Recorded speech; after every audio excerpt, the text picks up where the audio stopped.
This has been a long time in the making. I've been asking you guys what questions you have for me personally, and well, now I guess I have to read all of your questions. And like the last time, there were some freaky ones, but this one was like reading some of this shit. I am so disappointed in you guys. Like, I'm asking for like family friendly questions that I can ask and answer on the channel, but then you guys hit me with some of the most freak shit I've ever seen. Y'all are like y'all are fucking animals. You know what kind of questions I got, and you guys hit me with this kind of like baloney. I can't anymore. You guys are fucking menaces. Anyone who asks these questions, I think you should be investigated, locked up, put away, eat the key, whatever. Cause you cannot be a free man if you're asking me this stuff. But whatever, we're gonna get straight into it. I have some questions that were asked on Discord. I have some questions that were asked on my YouTube community post. So we're gonna go straight through all of them, and I'm gonna try not to lose my sanity. So here we go. Sit back, relax, and enjoy the show.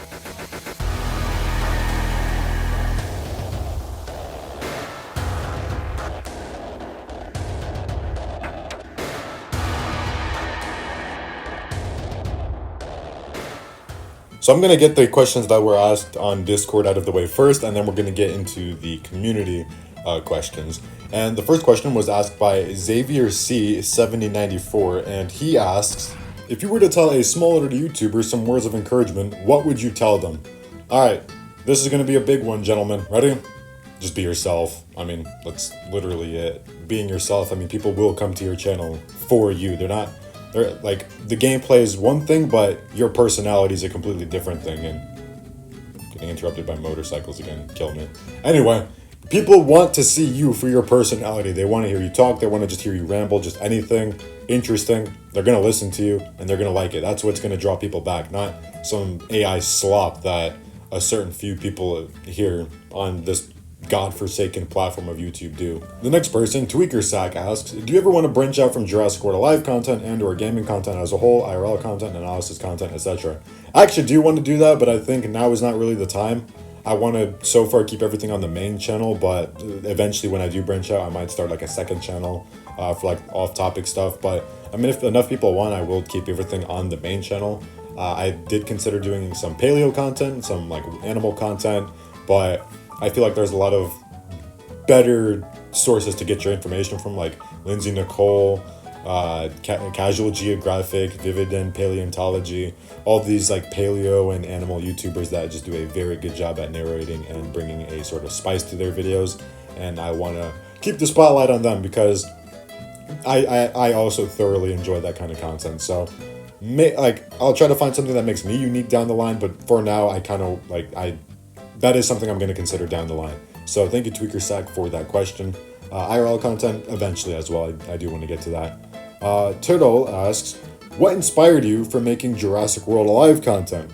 Okay, so I didn't really get inspired from nobody because I did watch a bunch of other YouTubers like Swamp Kid, Posemon, Pokefighter, Beaver at the time, but they didn't really inspire me to do content.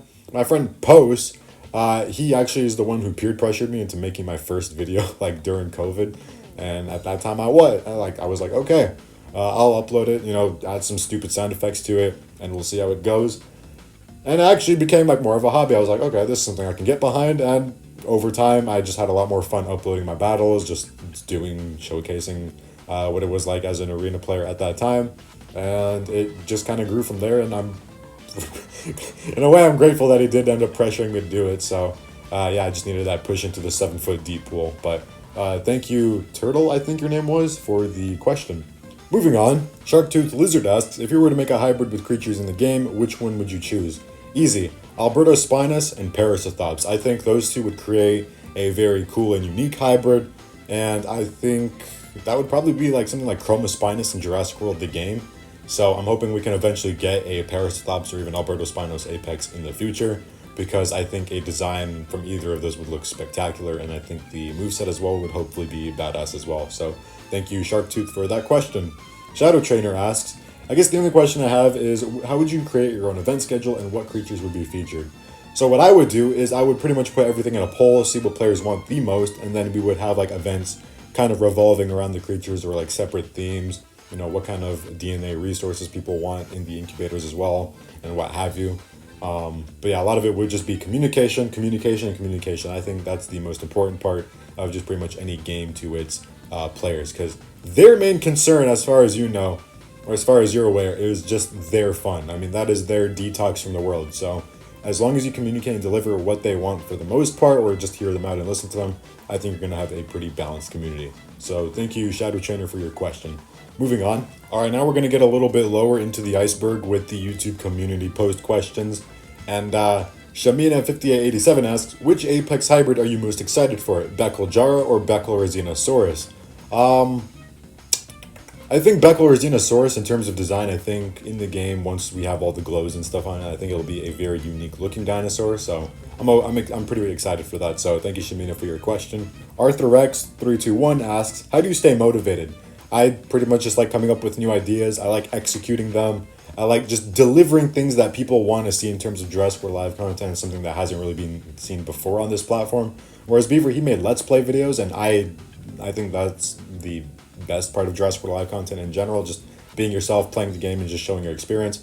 And while I do my own fair share of that, I kind of want to bring like something new into this game, and like I said, something that other people use for their type of channels, and kind of rope it into my own style and personality. So that's how I stay motivated. I just like getting ideas, a bunch of ideas in my head, and we like cooking a bunch of things up. So thank you for your question. Coridon VR asks, does your dino have a signature move like the dino you made with Ludia? I'm going to make the assumption that you were talking about C-Rex, the thing that I've been teasing for a while, and I guess I'm going to give a little bit of info here. Yes, all of its abilities are completely exclusive, and they do have their own signature moves, so you just be on the lookout for that once that video drops, and there, that's your little spoiler, I guess, for C-Rex.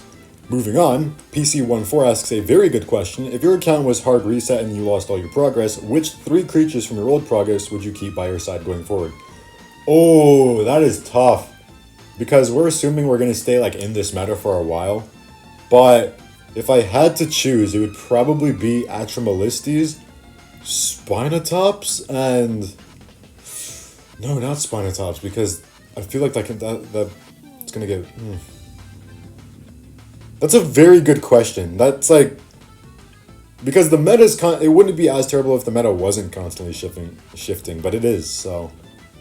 I feel like Graganith is going to be something that's always going to be useful if we have more tanks going forward, assuming that's like the only Fierce that comes into the game. So probably Atrimolistes, Graganith, and potentially Beckel Jar when that comes out. But this is but it's not on my team because it's not in the game yet.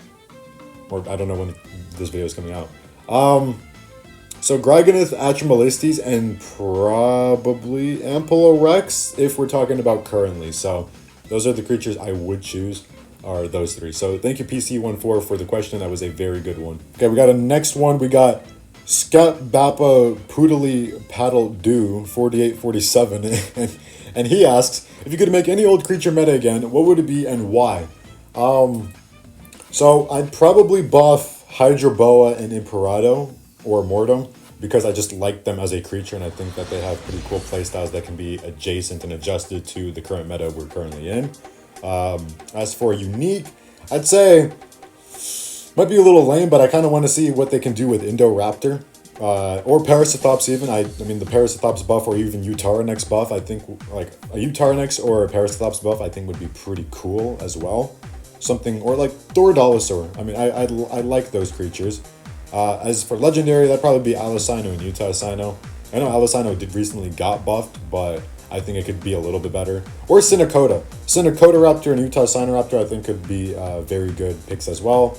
And that's pretty much about it in terms of those kind of rarities. I don't really have anything else particular that I want in the epic, rare, or common formats. So thank you for the question. Scatbat. King of all Gigas asks, you get 1 free pass from Ludia to level up and max out, boost, and enhance any 8 creatures you want, but you're stuck with them. What are those 8 and why? Alright, I'm not going to really answer that directly because I don't know when this video is coming out, but I will be putting up a picture on screen right now of what my team would look like at the time of this recording and at the time of this coming out. So here you go. This is what it would look like. I'm stuck with them for the while, I guess. So I had to think about this for a little bit. So thank you, King of all Gigas, for your question. It was a very, very insightful one, to say the least. Duck GK3RQ asks, if you were to pick your top 5 favorite creatures in the game, what would they be? I'm really curious, since there's like over 450 at this point. LOL. Okay, that's a very good question, and I think that's a little bit easier than the previous ones. So my first would be Ardontignathus. Second would be Giganix. It was really hard to take Giganix off the team. I think third would be Mortem Rex. I quite like Mortem. That's my favorite Apex currently. And then I do like Alocino and Utah Sino. I think that's my top 5. I like those creatures. They've always been something like special to me. But if we want to go like bonus picks, I do like Utah Raptor, Allosaurus Gen 2, and Pyratator.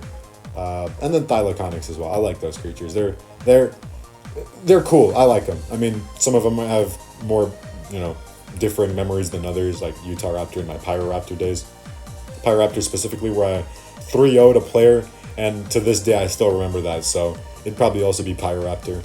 But thank you so much for the question. Really appreciate it. It took me back a little bit, so thank you. The Savage Dinosaur asks, if you worked for Ludia, what would be the first thing you do? Also, how would you make it easier for free-to-play players to have fun?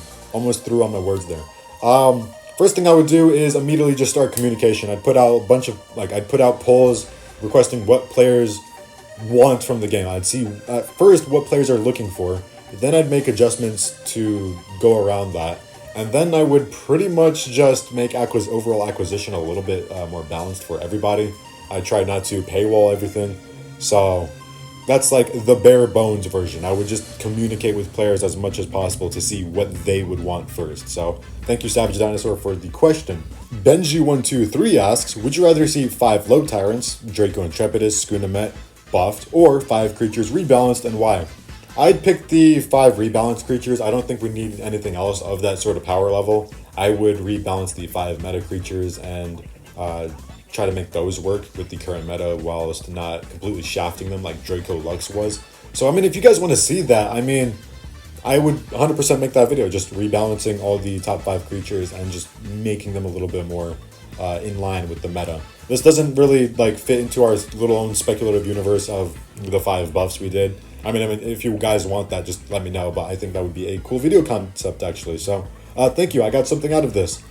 Dom_TO608 asks, what are your favorite fallen off creatures in JWA? Like dinos that were meta at some point, meta fallen into obscurity. I think I already answered this question to a degree, but I'm going to just be a little bit more specific about it. Meta dinos. Okay, well, I'm going to go with the actual meta. I think Mortem and Imperato, and then Hydra Boa as well were also pretty fun. I do like the 1.2 Indoraptor. I think that was, I mean, if we have something like similar to that, which is, I guess, Indochisione, then sure. But also Dio Raja, I think, can make for a very interesting buff, so I'm excited to see what I can potentially do with that. Parasithops, so yeah, a lot of creatures. I'd also like to see Lustra Savis buffed as well, or potentially get an Apex hybrid, so we'll see. But I'd say creatures like that are ones that were my favorites in terms of their sort of playstyle and little niches or what have you. So thank you so much for the question. Moving on. Goji9748 asks, what is your favorite and least favorite design in the game? That's a very good question because I'm of the opinion that the legendary category has the best looking design. So me personally, I would say Spinonix has the best design. As for the worst design, I'd probably give that to either Urimo Canis or Concatalog because both are just fucking unpleasing to look at to the eye. I mean, they just make me want to skin myself, but aside from that, I'd say Spinonix has the best design. So, thank you for the question. Let's head on to the next one. Green Jesco asks, if boosts were never added, do you think the meta would be better? I actually think so. I would like a game mode where we just do not have any boost and we use our creatures just completely boostless. I think that'd be really fun, and I think the meta would be a bit more unique per se. I mean, I'm personally of the opinion that no boosts, or that boost kind of complicated everything and just for no reason everything just got so much harder. So I do think boosts, had they never been added, we probably would have been in a more balanced place, but not as interesting, if you know what I mean. So Yeah, I think both. I think no booster would be pretty fun. Raiden Jones WH6KP asks, "Can you do a NASCAR crashes video?" Okay, if you say so. What was it? Car crashes video. Oh God, there's a compilation. Oh no.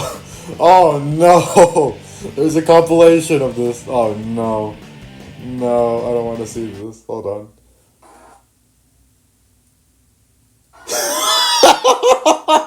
No! No, what? Yeah, no, that was fucked up. Never again. That was, whatever. Alright, the next question.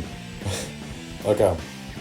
The next question comes from Pooby9008, and he asks, "Does it curve?"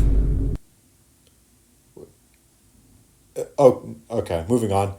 Zakur5146 asks, "How does your dick vein pattern relate to Dilozorion's Wily Strike?" You guys need fucking Jesus, okay? Like, do you guys not see the kind of shit you're posting? Like, what the fuck kind of Matt Pat question is this? How does eating a McDonald's Big Mac relate to the Hiroshima bombings? Like, I really don't even fucking know. This is just, you guys are fucked up. What is my community? What is my community? You guys need psychiatric help of every single mental institution in the world if you're gonna ask this kind of question. You guys are fucked up.